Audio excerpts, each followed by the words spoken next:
Welcome back. As the second part of our spring extravaganza at the Fox Valley Tech segment, we have Doug Wilkie. Welcome, Doug. Nice to meet you. It's nice to meet you, too. Yes, thanks for having me. Doug is here. Now, for all of us that watched all of the wonderful artwork and tiles and gardens that we could make, for those of us, men and women alike, who would rather work on our bicycles or our small engines, you actually teach a class at the Tech, correct? In small engine maintenance? Yes, I do. I do teach for the Tech, for Fox Valley Tech.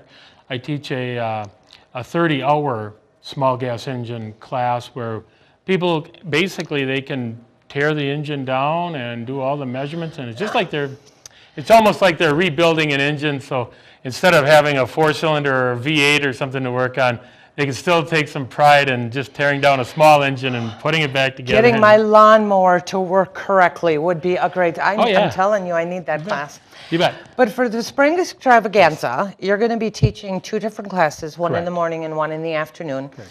And the one in the afternoon is lawnmower and outdoor machine maintenance. Yes.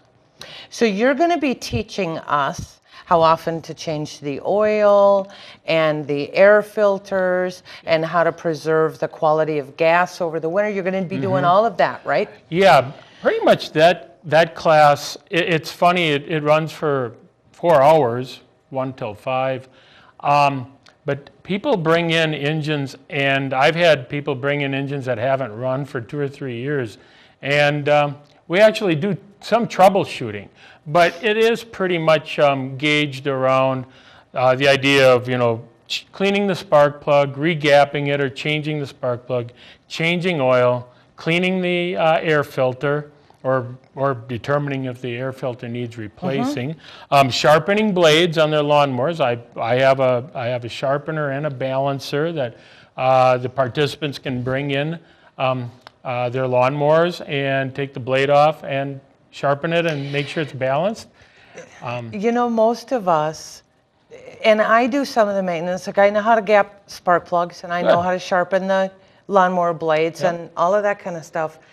But most of us think after we park our lawnmowers in the fall, we're just going to push them into the corner of our garage and we're going to take them out in the spring and they're going to work. You bet. Yep. And then 2 years later, we're replacing the lawnmower instead of doing some maintenance. That does happen. Yeah. I've had, the one thing that I really stress is that when you put that lawnmower away before winter, you drain all the gasoline out of it. If you have to run it so it totally runs dry. So I should probably go home and do that? It wouldn't hurt, but yeah, it's probably, but because one thing is gasoline now does not have the quality or the shelf life that it had 10, 20 years ago. But you can put additives in there. They do help. The water and the moisture out? They will help a little bit. But it's not as good as draining it. See, now I'm going to remember that for next. So that's from 1 to 5. That's, 1 to 5. On April 9th, that's spring extravaganza. And people can bring in chainsaws, weed eaters, lawnmowers, rototillers, their snow blower. Don't tell me that. Well, because I'm going to load up the back of my pickup truck and well, if you got 4 hours, to be honest with you, most people, if they bring in 2 engines, that will take the whole 4 hours. If they just bring in 1 engine, usually they're done in about 2 hours. Oh, good. I'll bring in 5 or 6. And then they sit around, everybody just kind of sits around and talks and shares stories about how engines have not worked for them. If I fill the back of my pickup truck, I will have plenty of small engines for everyone who only brought 1. Okay. And we can fill that in. No. All right. I'm kidding. I'll run that by that by the students and see what they feel. No, I'll just surprise everybody. Oh, okay. Okay. I really won't. Okay.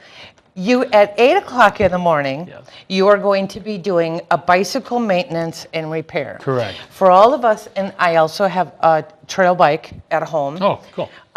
So what you're going to do is you're going to talk a little bit about, because you brought a wheel and you brought a couple of really cool little tools along. So let's bring this over here. All righty. And talk to me about what we're doing with that. Well, a couple things that I do during the bicycle maintenance class is and these are all totally hands-on projects or project-related segments, I don't tend to get too wordy with anything and try to, lecture. I just like it if people bring in their bikes, bring in some basic tools, socket, or, a combination wrench set, screwdrivers, pliers, things like that. And we'll just basically, we'll tear down their bike to the just the minimum things, but I will help people adjust like the derailleur cables, the brake cables, help them lubricate, because a lot of those cables over time, with getting mud and moisture and sitting during the winter and then being brought back out in the springtime and summer, those cables will tend to rust, or they do tend to get stiff. So we do go through lubricating them so that the brakes and the shifters work great. And that's another thing, is we put our bikes away in a corner of the garage Next in the to fall. a lawnmower. Just like right next door to my lawnmower. And in the spring, I just take it out, and I expect to probably put some air in the tire. Yeah. But it doesn't, and my bike is pretty new, so it doesn't occur to me that it needs maintenance. Now, you were showing me how you can tell with this little gadget whether a wheel is true.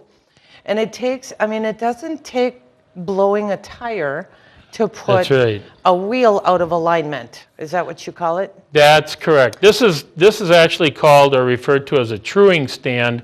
The participants in the class are encouraged. Not all of them take advantage of it, because some of them have fairly new wheels and everything. There's not an issue. But I do have, every time that I've run this class, half the people at least will take their wheels off and put it in the truing stand here and see how much their wheel is out of balance.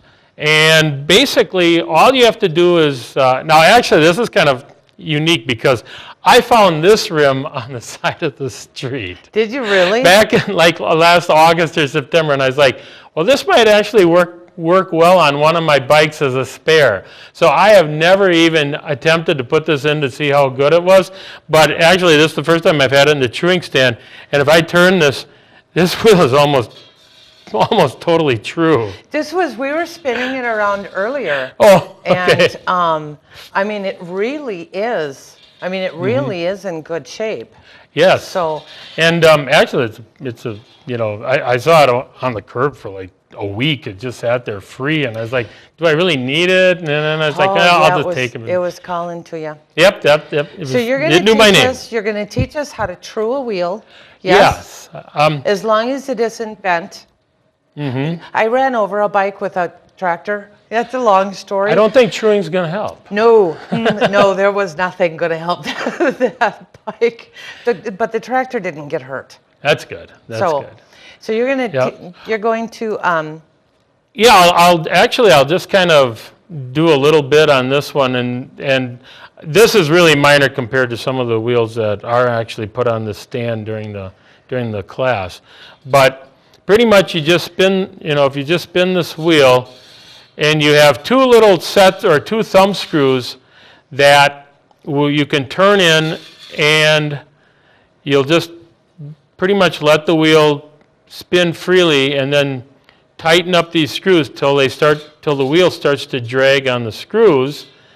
And like this one right here, right in this area here, it is rubbing on the right side. So what I want to do is I want to pull this wheel to the left. Mm-hmm. So basically, at this point, I'm going to take this spoke here, and I'll do it on this side, I think. And I will tighten it. Now this is an all-in-one tool. There we go. So I'm going to turn it clockwise, and I'll tighten it. And then, because I've now put pressure on the left side, I have to relieve a little bit of pressure and loosen up the spoke nipples that are both above and below it. And by doing that, actually now I've made it free. How about that? So it's actually, just with a little tweaking, that's pretty much all that it took. A couple things, like you had mentioned, you don't have to puncture a tire to make a to make a wheel go out of true. But in case, another thing that I do go over with the students is how to use 2 spoons to change a wheel or change a tire. Okay. And that's one thing that I should have brought in a tire or a wheel that did have an inner tube and a tire on it, and I kind of got in a little bit of a hurry. But basically, if you have 2 spoons and you have a flat tire, you can pretty much change a tire with these 2 spoons. Put a rubber patch on the inner tube with some rubber cement, put it back in, and at least you're good to go for a while. And you're going to teach us how to do that at that class. Yes. Oh, how Yeah. fun. Oh, sure I will. So all of us who do any bicycling or have children that bike, we do want to make sure that the bikes are well maintained, Yes. and that's more than just putting air in the tire. Yeah, that's correct. And So- children are, I believe, 13 and above. Children can attend with their parents, bring their bikes. I've already had a parent and 3 sons bring in 4 bikes and just work them through. And They loaded up the back of yes. the pickup truck, didn't they? Yes, they did, yeah, with a bunch of lawnmowers and rototillers. So again, it's Spring Extravaganza. It's happening on April 9th at Fox Valley Tech. So Doug Wilkie will be there. Jane Legault will be there. There will be a whole bunch of teachers there. It is just a fabulous day. How many years has this been going on? Do you know? You know, I was honestly just thinking of that before I came on, because I was going to say that I have been running this class since its inception, and I think this is the 6th year. Cool. So every year, the outdoor power maintenance, I run every other year with a basic electrical wiring, like where people can bring in like lamps that no longer work right, or different, just things that they want to know how to basically just wire something or replace a switch or an outlet in their house. I go over that with It's so funny because I would far rather be working on my machinery and be working outside than I do a little bit of gardening, so it's just kind of funny because my ceiling fans just quit and I got to fix those. But the whole list of classes, you can find this on Fox Valley's website. There's a link here. It is an incredible day. Plan on bringing your entire family. There's classes for everybody. Thank you, Doug, it's a lot of fun. for being here. We are going to look forward to being at the Tech this year, April 9th, and learning a whole lot about a whole lot of different stuff. It's great. All right. Thank you very much. Thanks, Doug. Appreciate that. Join us next time for another interesting segment of What's Happening Waupaca.